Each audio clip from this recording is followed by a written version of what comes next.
পবিত্র ঈদুল ফিতর উপলক্ষে রামু লম্বুরিপাড়া দারুল কোরআন নুরানী একাডেমি, হিফজখানা ও এতিমখানার সকল শিক্ষার্থীদের ঈদ উপহার হিসেবে প্রাতিষ্ঠানিক ড্রেস প্রদান করেছেন সাবেক ছাত্রদল নেতা, তরুণ রাজনীতিবিদ ও শিক্ষানুরাগী রিদওয়ান আহমদ। তার এমন উদারতাপূর্ণ মহতি উদ্যোগে দিনী বাগিচার কোমলমতি শিক্ষার্থী ও অভিভাবকদের ঈদ আনন্দে নতুন মাত্রা যুক্ত করেছে।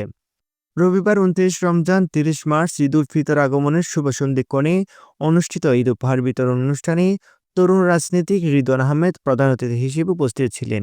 এই সময় তিনি কোমলমতি শিক্ষার্থীদের তিলাওয়াতে কোরআন, হাদিস শরীফ, কালেমা ও ইসলামী সঙ্গীত শ্রবণ এবং মাদ্রাসার সুচারু কার্যক্রম ও আকর্ষণীয় দেয়ালিকা দেখে মুগ্ধতা প্রকাশ করেন।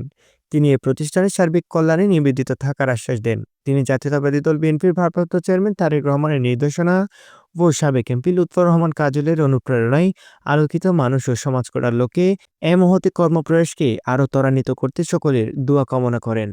মাদ্রাসা শিক্ষা পরিচালক মাওলানা মোহাম্মদ দিদার আলমের সঞ্চালনে এই অনুষ্ঠানে স্বাগত বক্তব্য রাখেন পরিচালক হাফেজ মোহাম্মদ আবুল মঞ্জুর। এই অনুষ্ঠানে বিশেষ অতিথি ছিলেন রামুর বিএনপি নেতা সমাজহিতৈষী আতিকুল হক, দৈনিক আমার দেশ রামু প্রতিনিধি আহমদ সৈয়দ ফরমান, লম্বরিপাড়া আলুর দিশারি যুব পরিষদের সহসভাপতি ব্যাংকার রিয়াজউদ্দিন রানা, কক্সবাজার সরকারি বালিকা উচ্চ বিদ্যালয়ের শিক্ষক আবু সুফিয়ান, সমাজকর্মী জৈনাল আবেদিন, হারুনুর রশিদ, সাবেক ছাত্রনেতা উমর ফারুক, অভিভাবক রুবেল ফারবেজ প্রমুখ।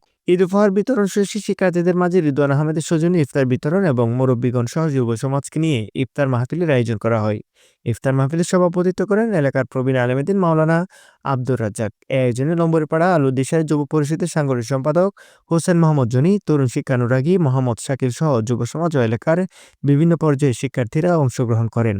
ঈদ উপহার বিতরণ অনুষ্ঠানে কোমলমতি শিক্ষার্থীদের নিয়ে সকল জনপদের মজলুম মুসলমানদের সংকট মুক্তি ও দেশ জাতির কল্যাণ কামনা করে বিশেষ মোনাজাত করা হয়। মোনাজাতে সমাজহিতৈষী রিদওয়ান আহমেদের মরহুম পিতার মাগফিরাত, সাবেক প্রধানমন্ত্রী দেশনেত্রী বেগম খালেদা জিয়ার সুস্থতা ও প্রতিষ্ঠানের সমৃদ্ধি কামনা করে বিশেষভাবে দোয়া করা হয়।